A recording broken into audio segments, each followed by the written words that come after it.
Welcome to SandCity Sports. I am your host, the Cape Cod Kid, artist formerly known as Andre King, and we're back again to bring you all the sports and current events news stories that you need to know. Folks, you can see that we have a special guest appearance, okay? A founding member of the SandCity Sports team. Drew Pops is back. Woo! Yeah. Yes, he is back in the building. The NBA season is underway. You are looking at Celtics fan royalty right here, okay? Right here. You know what I mean? If this was like Game of Thrones, okay, this would be House Popolo, you know, in terms of his Celtics prestige. Okay, so we needed him on the show today. He made the time in his busy schedule, very busy. He just came from hooping, actually. Okay? Sore. Man was in the gym, getting the job, you know, because when the Celtics are out there doing the work they need to do, which we're going to touch on, okay, the fan royalty is also in the gym, doing the work that needs to be done. Okay, but nonetheless, he made time to be with us here at the Cape Cod Media Center in Dennis so we can get this show cracking. All right, so as we said, NBA season, we're going to start from the genesis of what was seen last Tuesday in L.A. I was going to say Lakerland, okay? But it's disputable, all right? It's in dispute. Who is the king of L.A.? Which team, okay, holds sway? And we were treated to a very good ball game with the Lakers and the Clippers. But as we all know, in round one went decisively to Clip City, which many people think very well at the end of the season might be Chip City, as the LA Clippers, minus Paul George, defeated the Los Angeles Lakers. We'll get that final score for you on the screen, but it was not close. The final score might have been in the double digits. And I'm going to start by saying, it's one game, and we need to be clear about that. LeBron James was clear about that.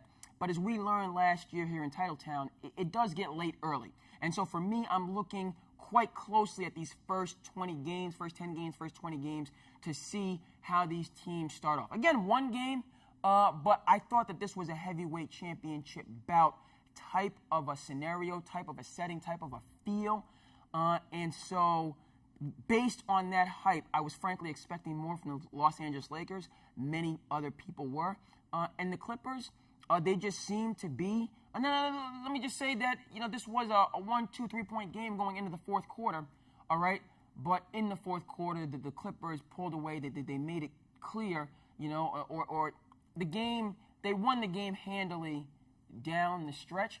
And what you saw was they were the better team, capital T, and then for basketball people, along with that, you also have now Doc Rivers, established NBA championship coach, Frank Vogel, not as well established, doesn't have, he's kind of more of a journeyman in terms of coaches.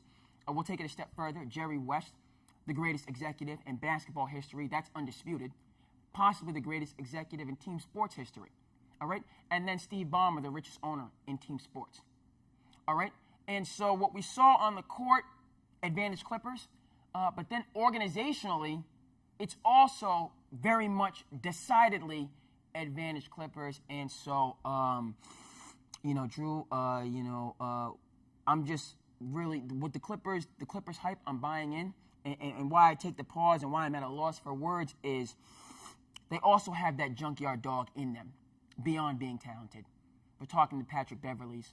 We're talking to Montrezl Harrells, Kawhi Leonard being from the City of Angels, same thing being true for Paul George, Lou Williams, and that's why I'm decidedly impressed. Is because not only were they better, just man for man, okay, but I also think they're hungrier, and so I'm quite impressed. And as far as I'm concerned, LA is now Clip City. The Lakers going to have to earn that back. Drew, your thoughts? I agree. The Clippers are loaded. LA, the Lakers they're also loaded, but if you look at it, I think that the Clippers, if you're going to go through each, avenue, they got the better coach. Like you said, they have the better executives. Mm-hmm. If you look at that team on paper, I mean, the Lakers have a bunch of, like any LeBron team, a bunch of classic older players, veterans that, they still got something left in the tank, but almost more of a name than, what they bring to the court, or the contribution. But Kawhi Leonard, I think right now is the best player. I think he's the best basketball player on the face of the earth. Agreed.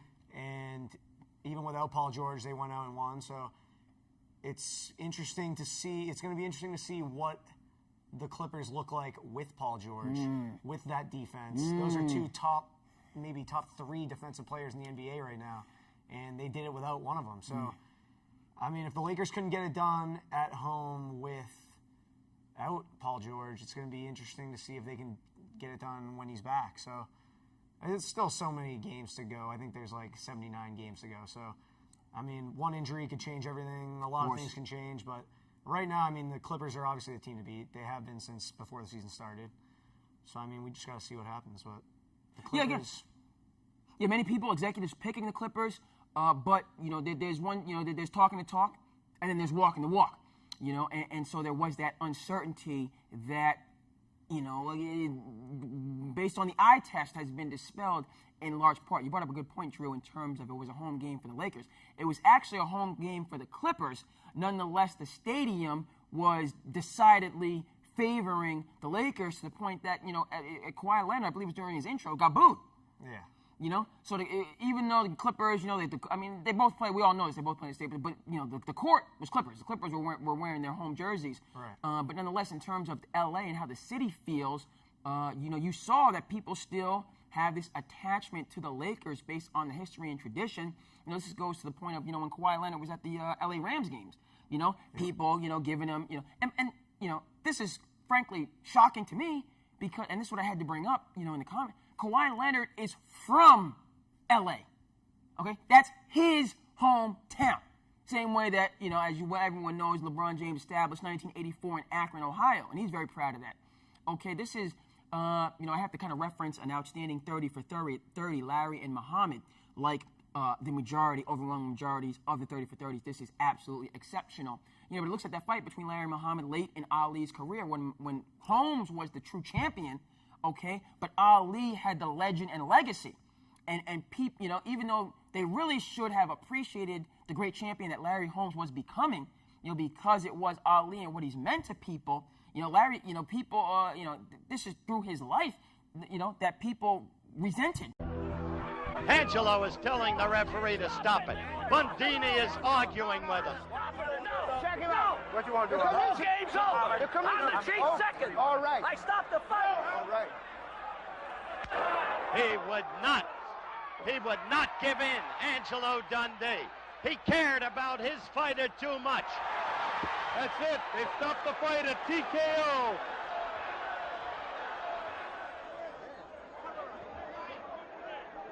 Larry, I'd like you to explain why you've been crying. So I really respect respect Ali a whole lot. It hurt you to punish him that way, didn't it? I feel that he fought one of the baddest heavyweights in the world today, and you cannot take credit from him. Him beating Muhammad Ali, which the fight should have never happened in the first place. Yeah. Okay? Because Muhammad Ali was over the hill, and it was Larry's turn.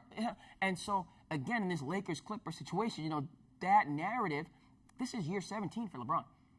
People, it's 17. Kind of showing a tiny bit. He is a quote-unquote, ageless champion, and guys are playing Vince Carter and the work that he's doing, in Atlanta well into his 40s. That. But Kawhi and Paul, they're both in their late 20s. They are in really the prime of their career, whereas LeBron, we don't want to part with our star, but 17. He's been doing this since he's 18. How many gold medals? He's been in 3 Olympics. How many trips to the finals? Close to 10. A lot. And so, as your point, you see that at times, and that's just basic. That's the realities of life. But I'm frankly, in terms of how this whole thing, you got 2 kids, 2 guys. They're not the personalities of LeBron James, this multimedia conglomerate, but they're homegrown LA. Yeah. They're from. It's like if we get, it's like Pat Connaughton plays for the Bucks, but he's from Boston. If he were to get picked up by the Celtics, which I would love to see that happen, he's going to contribute to the Bucks, because he's a great player and he's going to help them. And they need, but if Pat Connaughton played for the Celtics and was a 6th man with the energy, how would Boston receive him? It's easy for people to forget in this day and age. But again, Boston, we're not a major, we don't have 2 sports teams, so on and so forth. But that kind of, I'm a little bit surprised, and as that develops. But nonetheless, so first game, and I didn't like what I heard from LeBron in the press conference. LeBron talking about, well, it's one game, and, there's no was kind of sweeping under the rug this whole idea of a rivalry. That concerns me. And I'm going to tell you why it concerns me. Okay, because LeBron has had problems with the eye of the tiger his entire career. That's why the man is 3-6 in the NBA Finals. He's really 3-5. What happened in 2007 when they got smacked by the Spurs? They shouldn't have been there. But still, 3-5 in the NBA Finals. Okay? And he lost a lot more than he won. And he could have won all 8 of those, like MJ. I don't want to hear anything about that. Because he had Dwayne Wade for the first, and then he had Kyrie and Kevin Love for the next. Okay, and we saw what Houston did, all this whole thing about the Golden State dynasty. We saw what Houston did with Chris Paul and James Harden and Trevor Ariza and Clint Capella to that same Golden State team. Had him down 3-2. Could have easily won that series. All right? And those LeBron teams with Kyrie and Kevin Love, they were getting smacked out of the box, Mike Tyson knockout style. Okay? Sweeps and gentlemen's sweeps. Those series weren't even competitive. All right? So I don't want to hear anything about he didn't have enough help. All right? And he could have went to 2 more NBA Finals when he was in Cleveland. Those years the Celtics went to the Finals, okay, when those teams had the best record in the NBA. Don't get me started. This is a little Stephen A. Smith. I've been calling him Stephen A. Smith, so you see I'm getting a little Stephen A. Smith. Okay, but, so LeBron, he's had problems with the eye of the tiger his entire career. That's why he's much more like Wilt Chamberlain than Michael Jordan. Okay? Because he does not get it done in those pressure-packed moments. Obviously, Wilt Chamberlain is much better individually, but Bill Russell got them 11 rings. Man had the eye of the tiger. And so when LeBron starts off, this is definitely, I'm slamming the table before the end of the show, Drew. It's not even the table, I'm slamming the show. Slam it. Okay? Smash it. It's a rivalry. It's a rivalry. Okay? Magic had Larry. Michael only got 6 rings because Magic and Larry and Isaiah were there in the 80s. He couldn't get over that hump. Okay? You just have to beat, this is why Floyd, I love Floyd. He's making money, $300 million, but he ducks people. All right, he didn't fight man. That's one of his biggest knocks on him. You need to fight people in their prime, when you're at your height, when they're at your, to see what happens. Not hold on to this undefeated record. Okay, yeah. That speaks to your legacy. And so LeBron, it's a problem with him. And then he's starting off and they say, well, it's not really a rivalry. It's only one game, and we're here just trying to build up, one game at a time. Listen, we've been discussing this for months, and we're going to talk. The Western Conference is ferocious. The Minnesota Timberwolves are 3-0. Okay, they were supposed to be at the bottom of the conference. Okay, the Phoenix Suns, they lose their number 1 pick in Ayton because he's on some foolishness. Okay, and has to get some better 25 games. They beat the Clippers. They're 2-1. Okay, they have a great coach in Monty Williams, and we're looking for big things for them. So LeBron, you're in year 17, and you're in the Western Conference, the major leagues. All right, this is going to be an all-out barnyard brawl for the entire season, and he's starting off talking about something, so that I didn't like it. He's protecting himself, Yeah. But that's how he's always been. So it's nothing new. He's going to shy away from it. I get what he's saying, whatever. We'll see, We'll see. We'll let it play out. It's only 3 games in. Yeah, sure. Nothing new. Him trying to, it's not. He's always trying to downplay. I wish once in a while he would come out and not say the Disney response. Politically correct. What everybody wants to hear. Go out and say something for once that maybe is a little controversial. Not like the China comments, but a little not what all the mommies and daddies at home and the kids want to hear. Maybe with some of the junkyard dogs that are actually playing on the court want to hear. Like when Tracy McGrady said, we will win in the first round. We're going to win. I'm guaranteeing it. Now they ended up losing that series to Utah. But he took that hard stand. We don't see, and you're right. He continually deflects. And all right, fine. You're still going to be a billionaire. But for me, that doesn't, put more confidence in my mind.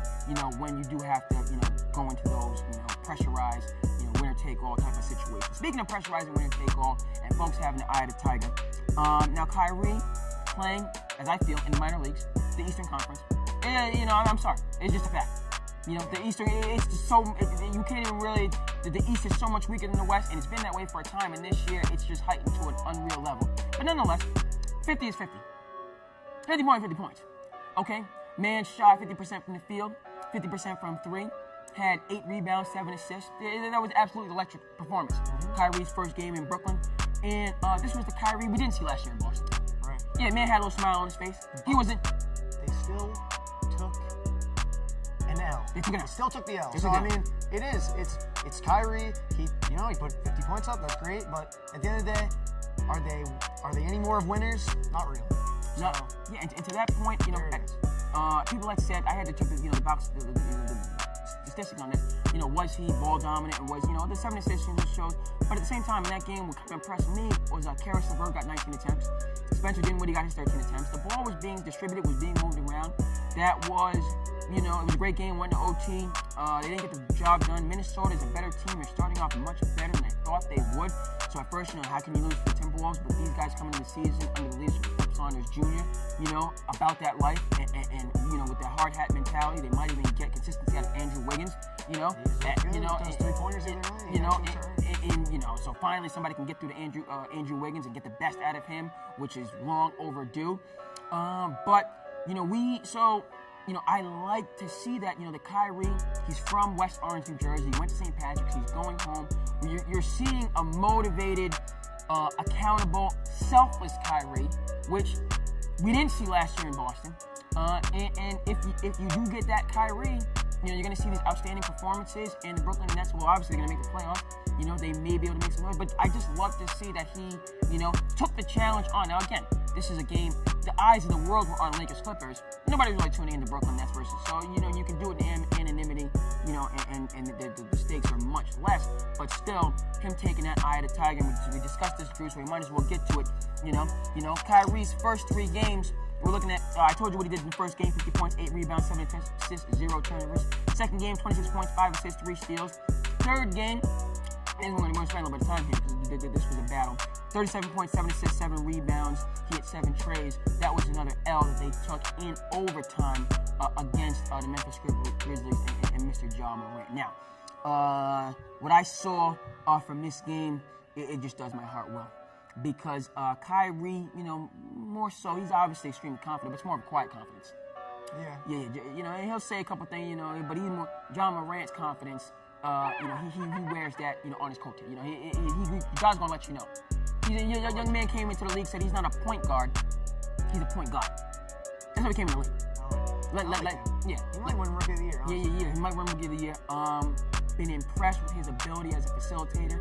He is obviously explosive.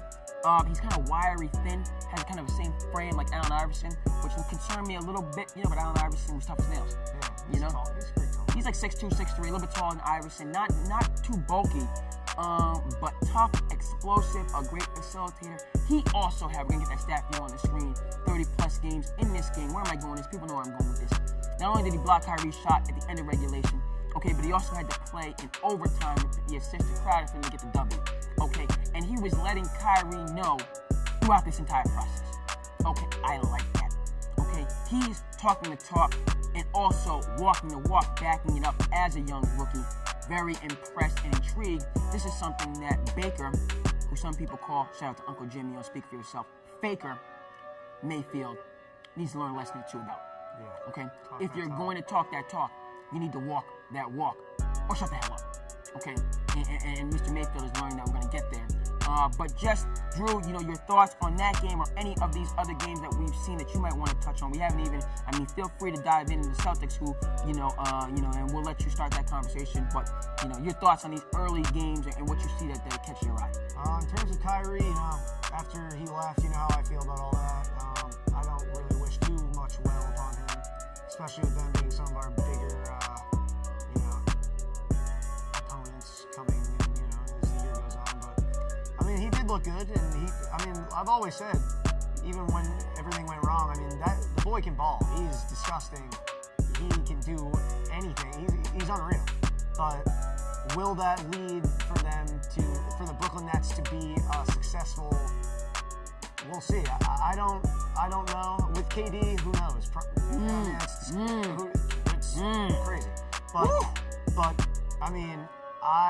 he looked great, but that stat line, all 3 of those numbers, great numbers for him. They're 1 and 2. They did lose in overtime. They're 1 and 2. So, is he the type that is going to fill up a stat line, or the type that's going to care more about you getting a W? He is the first option. He wants a stat line more than he wants to win. So, it's great. Do your thing over there. It's fine. I'm more focused on these boys right here. These little Raptors up in Beantown. Yes, indeed. I got my boy Paul right there. Yes, indeed. And I love what I'm seeing from the Celtics. After 3 games, after the first game, I was a little worried, but I mean, it's in Philly. These boys haven't played together at all. It's a tough place to go and play your first game. I don't think the referees helped us out at all. Kemba Walker got hacked a million times and didn't get one free throw, even though if he did go the free throw line, they probably would have missed because they missed like 15 out of 30 free throws, which is horrible. But then, they pulled it together the next game, and then against the Knicks, they were maybe down 2 or 3 at half, and they ended up scoring, I think, 72 in the second half, which is unreal.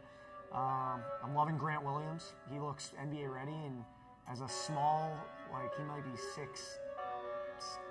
not 6'8", maybe 6'8". Yeah, 6'7", 6'8". 6'7", 6'8", but he's very undersized for playing center, and he played center, and he played it well. A nice few stops, this and that.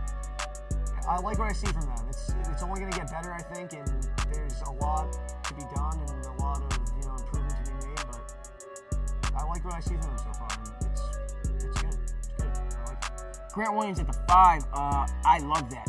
And these ideas. I don't feel people keep harping on talking about the Celtics in the big. I just disagree with that vehemently. I think Robert Williams, he's a little bit raw, but he has the potential. He's got balance, he's a shot blocker. Now we just need to, work on the technique, the consistency, so on and forth. Tice does a nice job. Cantor was battling with Embiid. He's not. Yeah, he's a worker. He's not, obviously, the statistics, analytics, in terms of his pick and roll defense. But so what? What I'm seeing these first guys, he's trying, caring. And a lot of guys, they hit that wall after, 10, 15, 30, whatever games, and they just check out. But Cantor seemed, and the reason he's had the consistency. So, in terms of the Celtics bigs, and then Grant Williams, who was an outstanding pick. The Celtics rookies, Drew, if you can I just love these rookies that they have, top to bottom. Edwards, Langford, Williams, Taco. I love them all. And what they've done in summer league, what they've done in the preseason. The fact that you got guys that played 2-3 years, understand. These guys kind of almost they're not Tim Duncan but Tim Duncan was at Wake Forest for 4 years. And so you come into the NBA, the difference between like a Shane Battier, who dropped to 6 in that 2001 draft, versus a Kwame Brown or an Eddie Curry or a Tyson Chandler who worked out, that matters. And you're seeing these guys are coming in refined, trusting the process, they have accountability, they're willing to learn and to grow. And so the Celtics' depth, people need to, and we haven't even seen the rookie who has the highest ceiling, which is Romeo Langford. Yeah, which I'm very confused with. He seems like he's hurt all the time, and I can't wait to see what he's all about, but it's crazy that we're getting all this production, and we're so excited about all these rookies. And all the rookies that we're talking about were picked in the late first round, second round, and then you got Taco Fall, who was signed to an Exhibit 10 contract that is pretty much like nothing. And then you have Romeo Langford, who's, that was like the big pick. Like, that pick was like their best shot, as everyone thought. And we haven't seen him do anything because he's been hurt. But, I mean, it's crazy that you got Carson Edwards and you've got Grant Williams and you've got, it's good to see. And I think it was a great draft by the Celtics. They got players that a lot of people draft, this way, that way. But they got a lot of players that are, at least with Grant Williams, that are NBA ready right now. And they're ready to make an immediate impact. And they don't care what their role is. They're just trying to help the team.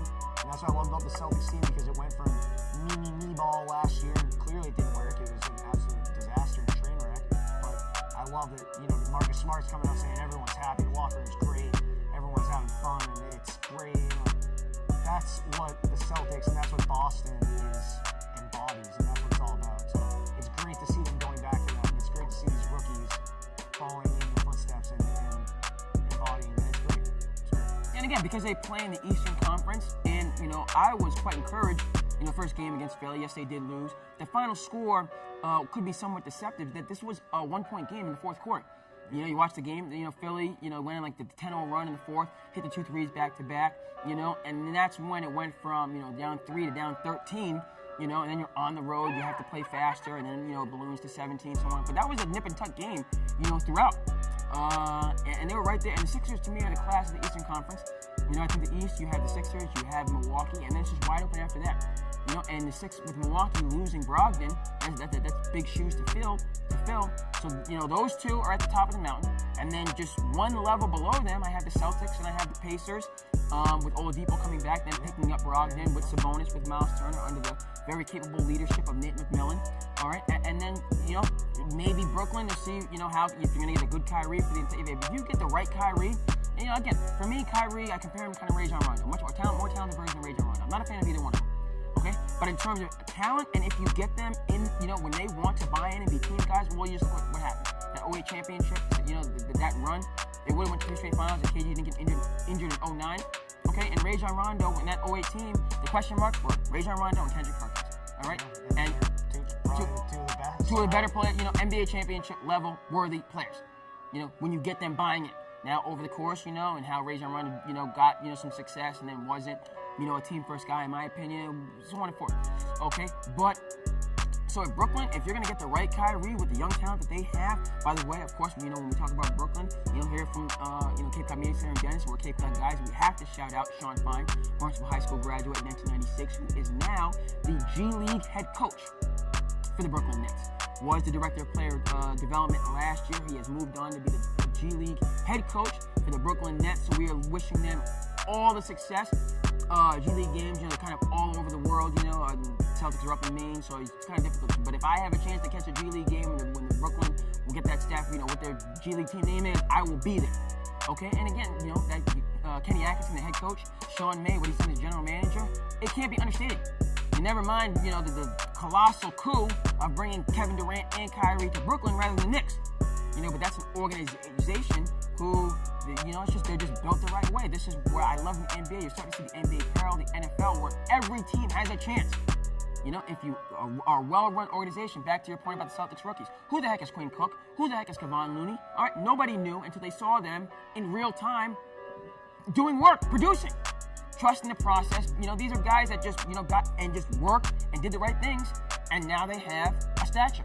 The Celtics rookies should be, in my opinion, if they continue their progress, the same way. Carson Edwards, Grant White, the rest of them. And Brad Stevens, as much as I was critical of him last year, he does a great job developing players who want to work.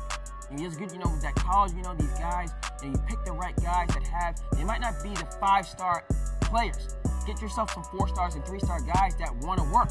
Yeah. All right, and that and then that's the San Antonio model. That's so I think that it suits Stevens and the Celtics once again. People, you need stars to win. I don't think you do. It's changing. And this team, what the product they're going to put out. I look for them to be in the Eastern Conference semifinals. It's not the Eastern Conference Finals, and to give Milwaukee or Philly a run for their money. They can beat either of those two teams and possibly get in the NBA Finals. If they were in the Western Conference, no. Period. It's just not going to happen. Maybe you'd be a 9th or 10th seed, maybe make the playoffs, but you're not going anywhere. But because they're in the East, these Celtics, they have a shot. Now, so I gave you my Eastern. We have to stay out in the West. This is crazy. That's absolutely bananas. In terms of I'm loving it, and I was a fan from the start. I'm telling you what I'm seeing in Houston. Drew, you can chime in anytime, but I think it's going to work. Because again, you're getting guys who, once again, there's a lot of redemption stories, which is, because all of us are redemption stories in one way or another. Where am I going with this? Russell Westbrook, it's a redemption story, him coming to Houston. If you got OKC Russell Westbrook coming to Houston, I'd be very concerned. Because that's what Russell Westbrook, in years past, not last year, not this year, was selfish. And, and my way or the highway. No, it wasn't to that extent, but he didn't do enough to ingratiate himself to Kevin Durant, to create a culture where Kevin Durant felt that he, comfortable and could play his best basketball. Excuse me. And that's what Steph Curry does. You want to knock him, Steph Curry understands that less is more. Steph Curry understands, when to take that step back and let other people feel empowered, because he knows full well that he's a 2-time MVP. This is why Steve Nash, throughout his career, was a better point guard than Chris Paul. Because he understood how, by taking that step back, that you're the MVP. And I think Steve Nash got his 2 MVPs too. I think it was 2. There's definitely 1. It might have been 2. Okay?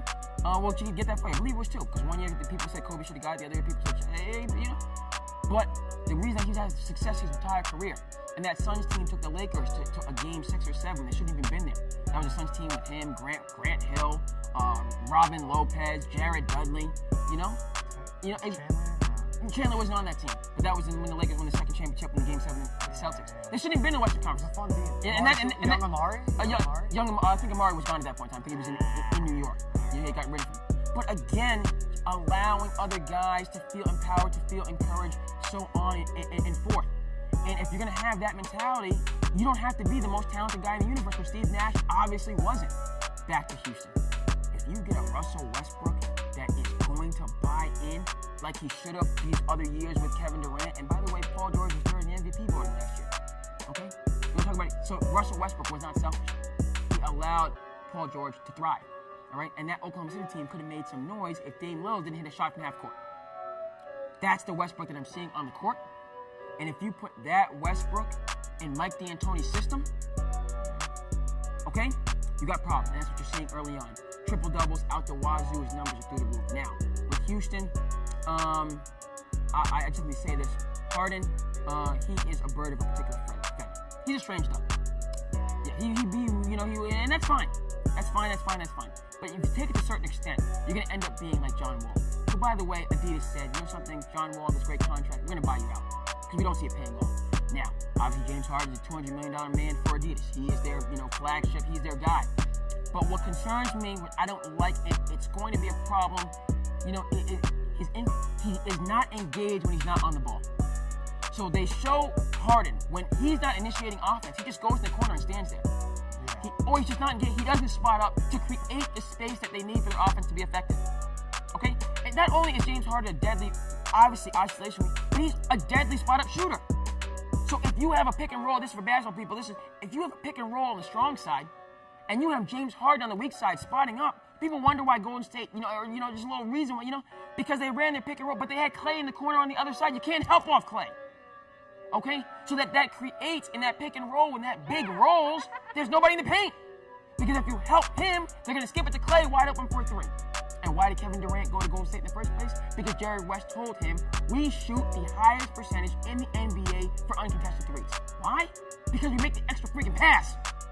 That's why those guys are always wide open, to get those shots to create our system. James Harden has no interest in that. Okay? And that's concerning because he should. And that was one of the issues with him and Chris Paul. Never mind Chris Paul having the big brother complex. Okay? But we're seeing that early on with him in Houston, which is a problem. All right? They might, and that had to do with Milwaukee coming all the way back to beat them. James Harden, you should be better than this. You should be. It's just fine. And now Andre, you've gone on, and Drew hasn't got a chance to chime in here. That's always hard now.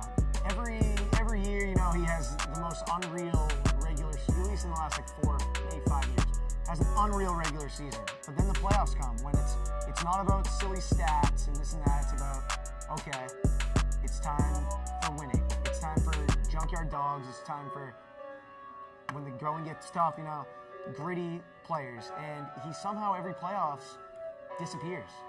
Has he ever even been in an NBA Finals? I don't think he's a championship. I think he's a championship caliber player, but I don't think he is a championship player because he's too selfish and he doesn't have that grit in that what he's standing on. Like you say, he's standing over on the side.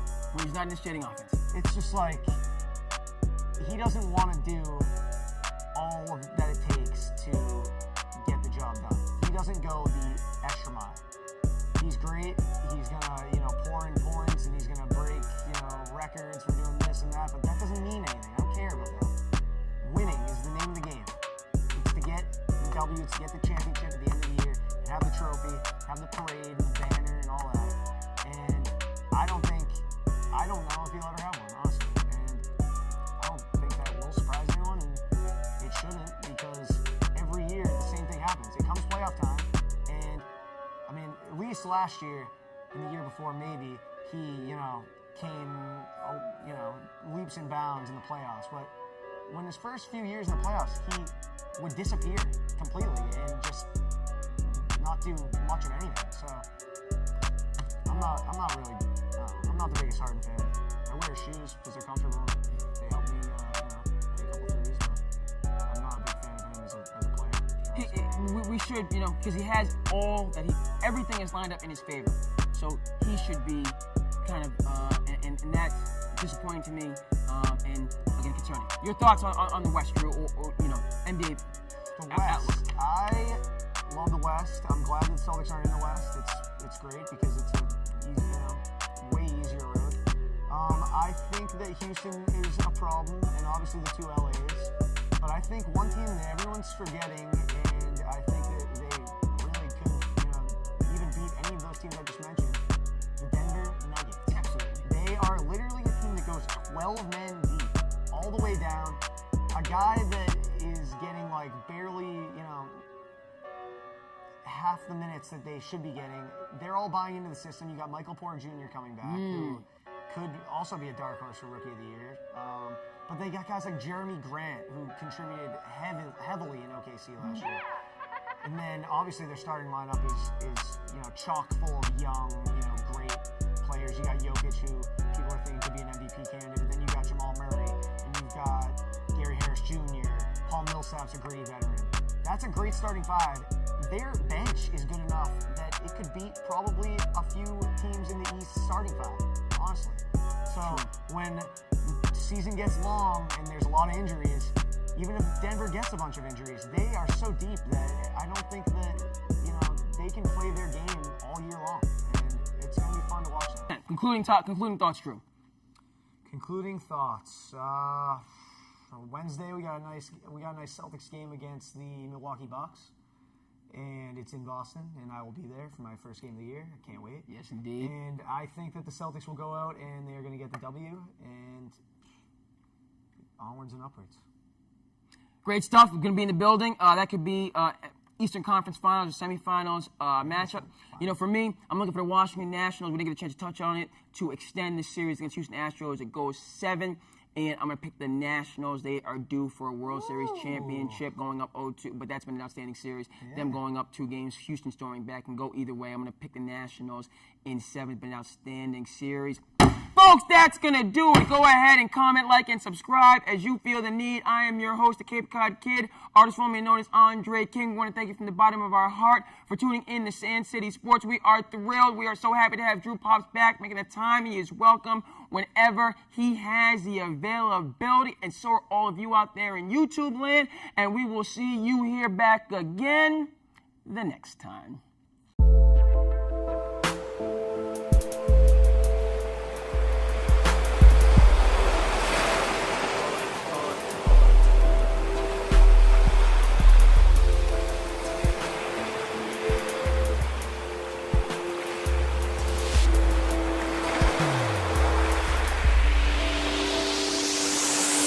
Yes, we piece of souls do sedate ourselves. Just a number of this pain we feel. Yes, at times we do hate ourselves, but each day we try to retake ourselves. So yes, we piece of souls do sedate ourselves. Just a number of this pain we feel. Yes, at times we do hate ourselves, but each day we try to embrace ourselves. Yeah.